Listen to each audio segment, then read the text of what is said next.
Welcome, ladies, to the Real Estate Investor Show, providing inspiration, strategies, and insight to empower women investors to live balanced and financially free lives. Now, here are your co-hosts, Liz and Andresa. Welcome back, ladies. This is Liz. And this is Andresa. Welcome back to the Real Estate Investor Show. And what are we doing today, Andresa? MINISODE. Yes, a mini-sode where we basically open up our ideas, thoughts, experiences to you in our own businesses, our own lives, and pretty much share, some key lessons with you that you can apply to your own life in 10 minutes or less. Yes, I love that. Although one of our mini-sodes, I was looking on Andresa, was 12 minutes. So I know. So you got to make sure I stay on target here because this is my turn. Okay. All right. Awesome. Well, today I'm going to share a quick story about when we read books, but when my husband and I read a book a few years ago and what it did to our business. So It was the summer of, I think, right before my son was born. So I want to say this was 2013. Okay. And we went away on a family vacation. And we got away during the vacation. My mother-in-law was with us, and I said, Matt, let's go have lunch, just you and I. So we did that, and we had lunch, and we're having lunch, and we were talking about a book that I was reading, and we were just kind of catching up and what have you. And I was telling him about this book.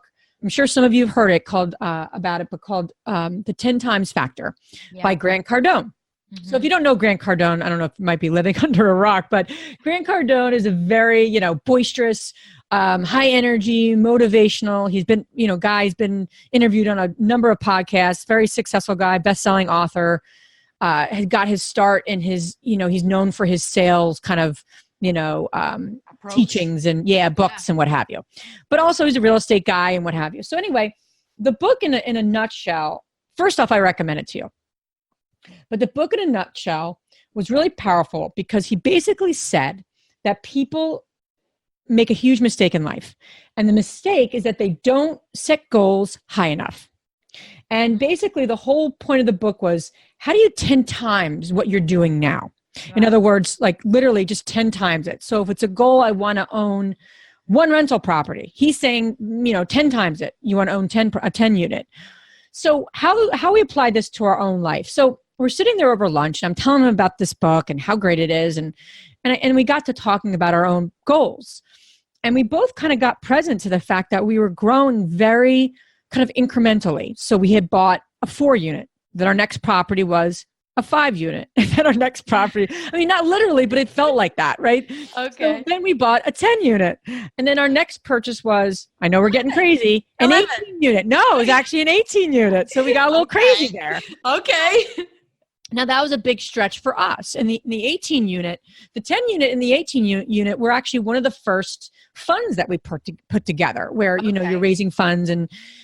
But then we were sitting there, and that was our largest asset at the time, where we were partners with others on the 18 unit. And I looked at my husband, I said, we've been in this business for a long time. You know what you're doing. You know multifamily.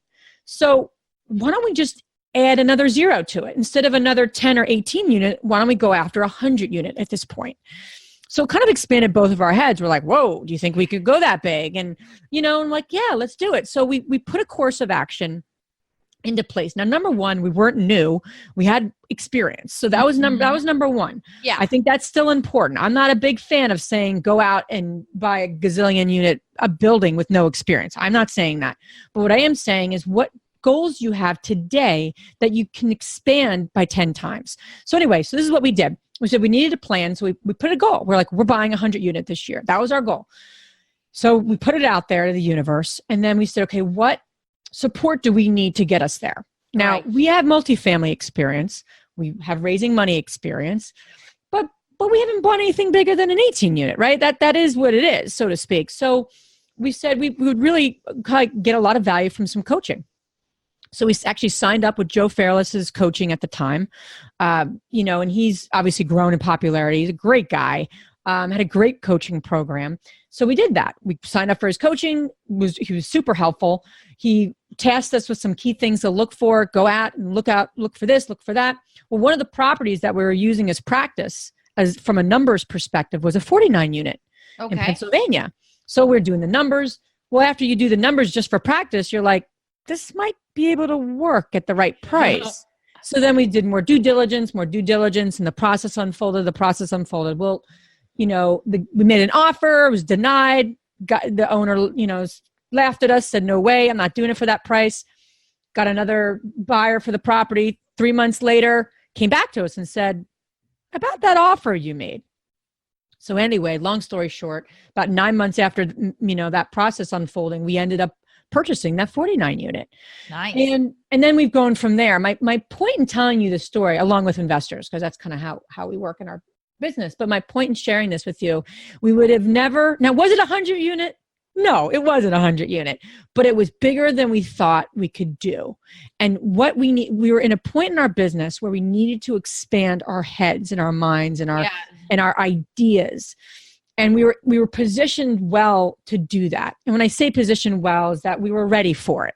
We were ready to do that, I think. And sometimes that's important in stretching yourself, my opinion.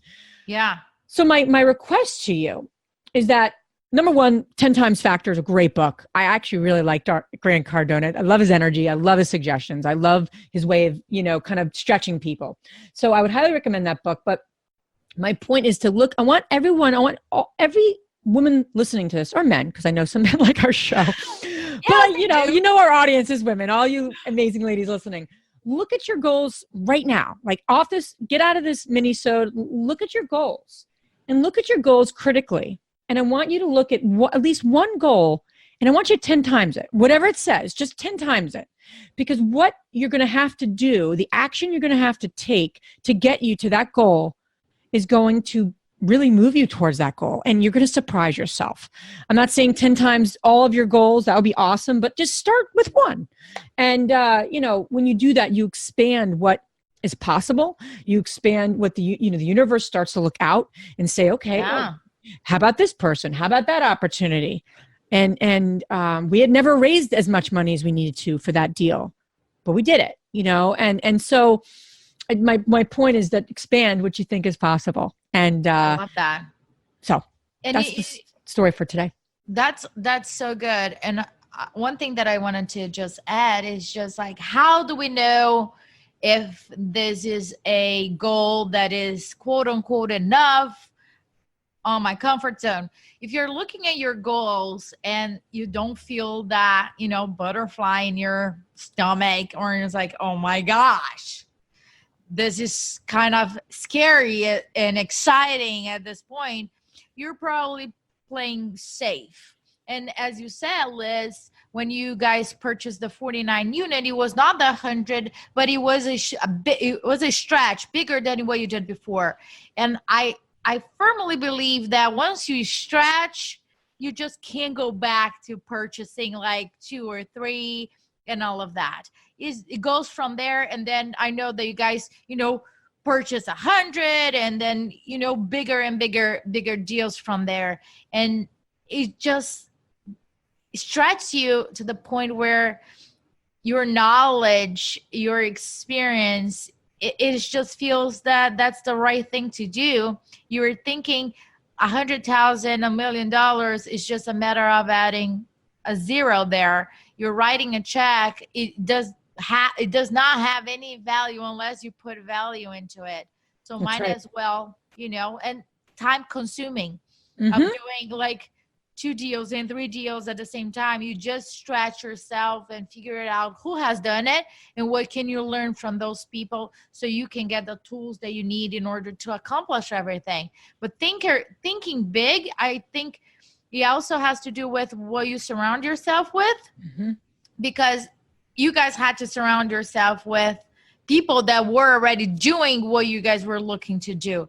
Therefore, their way of thinking, you gotta kind of like mirror their way of thinking. Because if you sit down with somebody that has only done, single family and has a handful of rentals, is just for the entire life, it's just not a way of thinking. So I commend you guys for looking for those mentors and books and anything that will build your skill to get to where you guys want to get. Yeah. Yeah, thank you for that. And it, it's continual, right? And sometimes we get safe in our goals, but keep stretching yourself, and Yes. you got this. And thanks for listening. Have a great, great day. Make great things happen. Yes. Thanks so much. Bye. If you enjoyed this podcast and want to receive updates on our next interviews, go to our website, therealestateinvestor.com. There, you can subscribe to our show, become part of our investor community, and get updates on upcoming episodes. If you like our show, please share it with other women who would benefit. And don't forget to leave us a rating on iTunes. We'd really appreciate it. And as always, we encourage you to take one action as a result of today's show and put it into motion so you can live both a financially free and balanced life. Thanks for spending time with us. Ciao.